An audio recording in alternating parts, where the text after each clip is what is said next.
أعوذ بالله من الشيطان الرجيم بسم الله الرحمن الرحيم رب اشرح لي صدري ويسر لي أمري واحلل عقدة من لساني يفقهوا قولي صدق الله العظيم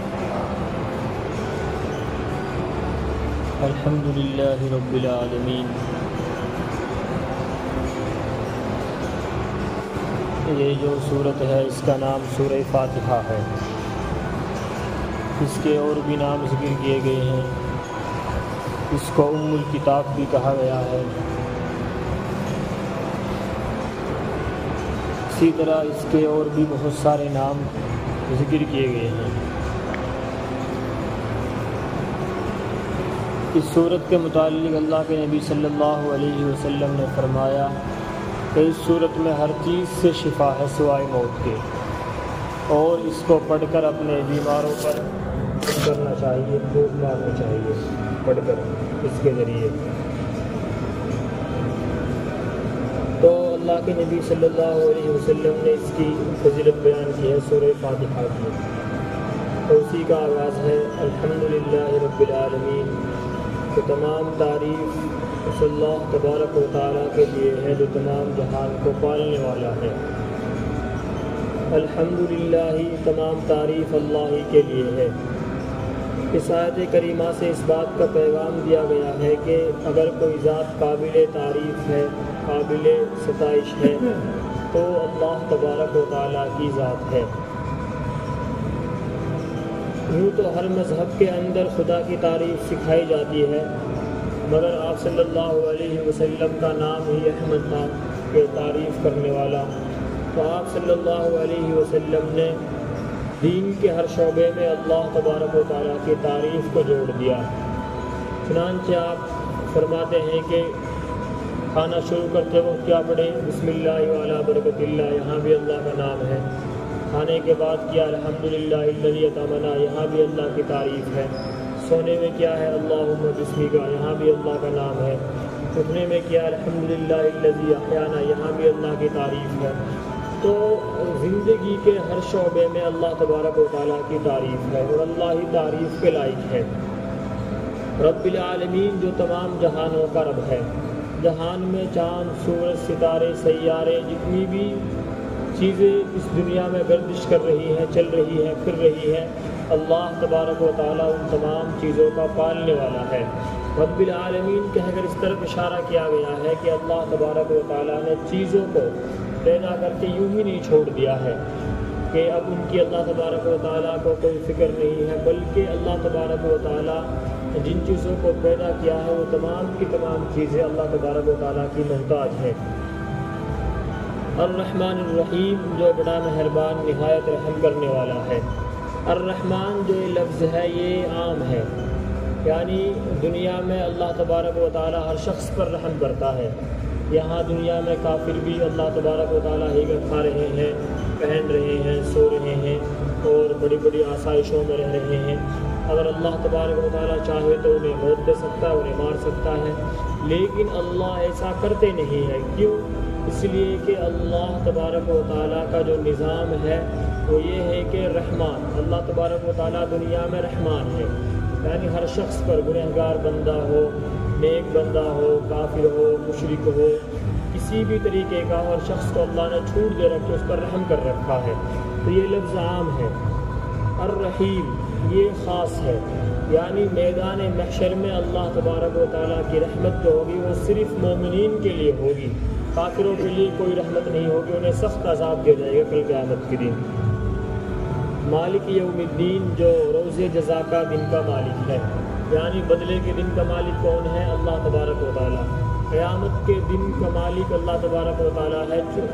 کہہ کر اس طرح اشارہ کیا ہے کہ دنیا میں تو انسان بھی بہت سی چیزوں کا مالک ہوتا ہے عارضی طور پر، کہ بھئی کافروں کے گھروں میں بھی گیہوں کا اناج رکھا ہوا ہے تو اس کے وہ مالک ہیں اور اس سے کھا بھی رہے ہیں، لیکن میدان محشر میں اللہ تبارک و تعالیٰ کی ملکیت ہوگی، اللہ کا قانون ہوگا، اللہ کا حکم ہوگا، کوئی اللہ کی ذات کے آگے کھڑا نہیں ہو سکتا۔ تو یہی کہا گیا ہے مالک یوم الدین، روز جزا کا دن کا مالک اللہ تبارک و تعالیٰ ہے۔ ایاک نعبد و ایاک نستعین، ہم آپ ہی کی عبادت کرتے ہیں اور آپ ہی سے مدد طلب کرتے ہیں۔ یہ دعا ہے، یہ کہہ رہے ہیں کہ ہم اللہ تبارک و تعالیٰ کی عبادت کرتے ہیں اور اللہ ہی سے مدد طلب کرتے ہیں۔ اہدنا الصراط المستقیم، اے اللہ ہمیں صراط مستقیم پر چلا، یعنی ہم جب نماز پڑھتے ہیں ہم یہ دعا پڑھتے ہیں اہدنا الصراط المستقیم، اے اللہ ہمیں سیدھے راستے پر چلا۔ تو صراط مستقیم کیا ہے؟ صراط الذین انعمت علیہم، ان لوگوں کے راستے پر جن پر تو نے انعام کیا۔ اللہ تبارک و تعالیٰ نے کن لوگوں پر انعام کیا ہے؟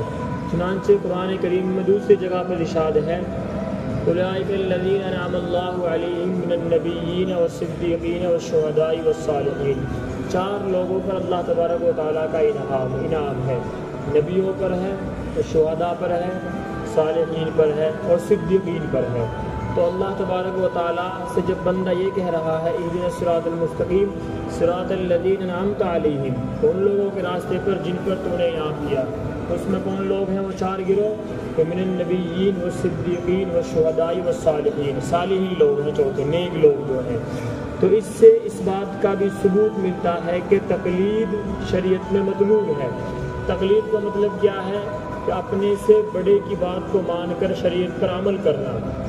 بہت سے لوگ آج اعتراض کرتے ہیں کہ بھئی جب قرآن و حدیث موجود ہے تو ان علماء کی کیوں مان رہے ہیں، امام ابو حنیفہ کی کیوں مان رہے ہیں، امام شافعی کی کیوں مان رہے ہیں، خود سے قرآن کیوں نہیں سمجھتے ہیں، خود سے حدیث کیوں نہیں سمجھتے ہیں؟ تو میرے بھائیوں، یہ شریعت بہت بڑی چیز ہے، اس کا علم بہت گہرا ہے۔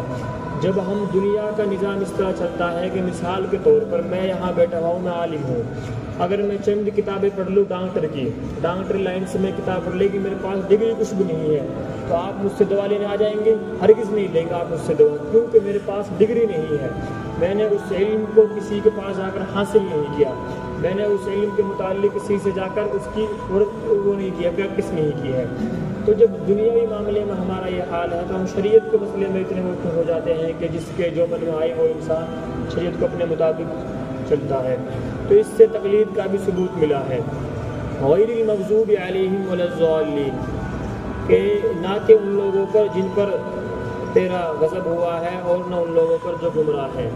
غیر المغضوب سے مراد وہ لوگ ہیں یہودی، اسی طرح ضالین سے مراد عیسائی ہیں، لیکن ان دونوں میں ہی یہ آیت کریمہ غیر المغضوب علیہم ولا الضالین منحصر نہیں ہے، ایسے نہیں صرف یہی دو گروہ اس سے مراد ہیں، بلکہ اس سے ہر گمراہ شخص مراد ہے جو اہل سنت والجماعت کے راستے سے بھٹکا ہوا ہے۔ غیر المغضوب، یہودیوں نے چونکہ اپنے انبیاء کے ساتھ تفرید کا معاملہ کیا، انبیاء کو قتل کیا، ان کو اذیتیں پہنچائی، اور عیسائیوں نے حضرت عیسیٰ علیہ السلام کے ساتھ افراد کیا، یعنی ذاتی کی، یہاں تک ذاتی کی کہ انہوں نے عیسیٰ علیہ السلام کو اللہ کا بیٹا بنا دیا، یہ کہا یہ تو اللہ کا بیٹا ہے۔ تو اس طرح نہیں ہے، دین کے اندر درمیانی راستہ ہے، نہ بہت زیادہ غلو کرنا ہے اور نہ بہت زیادہ نیچے گر جانا ہے۔